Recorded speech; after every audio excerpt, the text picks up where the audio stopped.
Guys कल RCB versus SRH के match में आरसीबी का भी कल बुरी तरह से पोपट हो गया। क्या हो गया भाई ये क्वालिफाइड टीम को? परसों के दिन गुजरात मैच जीत जाती तो उनकी टेबल टॉप के अंदर जगह पक्की हो जाती, मगर लखनऊ ने उनका पोपट कर दिया। और फिर कल अगर आरसीबी मैच जीत जाती तो भाई उनकी टेबल टॉप 2 के अंदर जगह पक्की हो जाती। लेकिन एसआरएच वालों ने कहा कि हम तो डूब ही चुके, लेकिन साथ में साथ तुम्हारा भी काम खराब करेंगे। पर ऐसे तो तुम्हें भी कुछ नहीं मिलेगा। कोई परवाह नहीं है, हमें 10 करोड़ नहीं मिलेंगे, कोई प्रॉब्लम नहीं है, लेकिन हम वो माल तुम्हें भी नहीं हड़पने देंगे।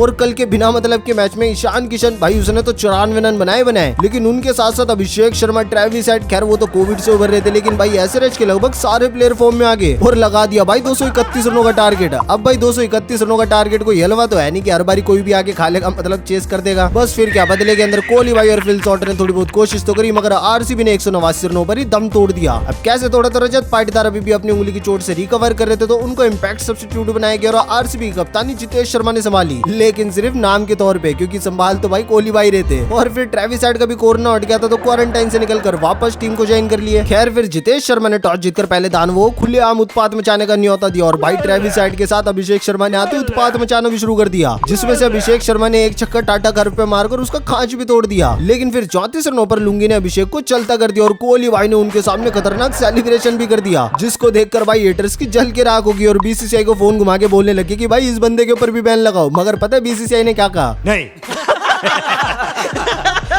खैर अगले ओवर के अंदर भुवी भाई ने कोरोना को निपटा दिया। अब भाई ये दोनों तो चले गए, लेकिन ईशान किशन और रैनी क्लासन ने भी आकर उत्पात मचाना शुरू कर दिया। लेकिन फिर सुयश शर्मा ने 24 रनों पर क्लासन का कैच पकड़वा दिया और फिर अनिकेत वर्मा भी 26 रनों का उत्पात मचा के चले गए। इसी तरह से भाई ईशान किशन ने भी 28 गेंदों के अंदर अपनी 50 पूरी कर ली। अब भाई नीतीश कुमार रेड्डी और अभिनव मनोहर तो कुछ खास कर ना पाए, लेकिन ईशान किशन के 94 रनों की मदद से एसआरएच के बन गए 231 रन। अब भाई आरसीबी 232 रन बनाने उतरी तो कोहली भाई ने तो बढ़िया बल्ला चलाया, मगर फिल सॉल्ट का 3 रनों पर काम हो जाता, वो तो भाई बॉल नो बॉल निकली। लेकिन फिर दोनों ने मिलकर पावर प्ले में तो बढ़िया साझेदारी कर ली, मगर पावर प्ले के बाद हर्ष दुबे ने कोहली भाई का बल्ला रोक दिया। खैर फिर फिल सॉल्टर ने 27 गेंदों में अपनी 50 पूरी कर ली। अब भाई मैंग तो कुछ खास कर ना पाए, लेकिन फिर रजत पाटीदार इंपैक्ट प्लेयर के रूप के अंदर मैदान में आए, लेकिन फिर 62 रनों पर फिल सॉल्ट चलते बने। अब भाई जितेश और रजत ने थोड़ी देर गेम तो बनाए रखा, मगर टाइम आउट के बाद ईशान मलिंगन ने रजत को रन आउट कर दिया और रोमारियो को सुनहरी बतख बनाकर बाहर भेज दिया। फिर अगले ओवर में उनादगढ़ ने जितेश शर्मा को निपटा दिया। अब भाई टीम डेविड चौका बचाने की वजह से अपने पैर के अंदर नस खिंचवा बैठे थे, तो उनसे ठीक से भागा नहीं जा रहा था, तो वो भी आउट होकर वापस चले गए। उसके बाद भुवी भाई भी लुढ़क गए, लेकिन कुरनाल भाई बोले कि मैं किसी के हाथ से आउट नहीं हूँ, मैं खुद ही विकेट उड़ा लूंगा, और कुरनाल भाई हिट विकेट होकर चले गए। इसी तरह से पूरी आरसीबी ने 189 रनों पर ही दम तोड़ दिया और एसआरएच ने मैच जीत लिया पूरे 42 रनों से। बाकी दोस्तों आप कमेंट के अंदर जरूर बताने की कहीं अपनी पुरानी वाली आरसीबी फॉर्म में तो वापस नहीं आ गई।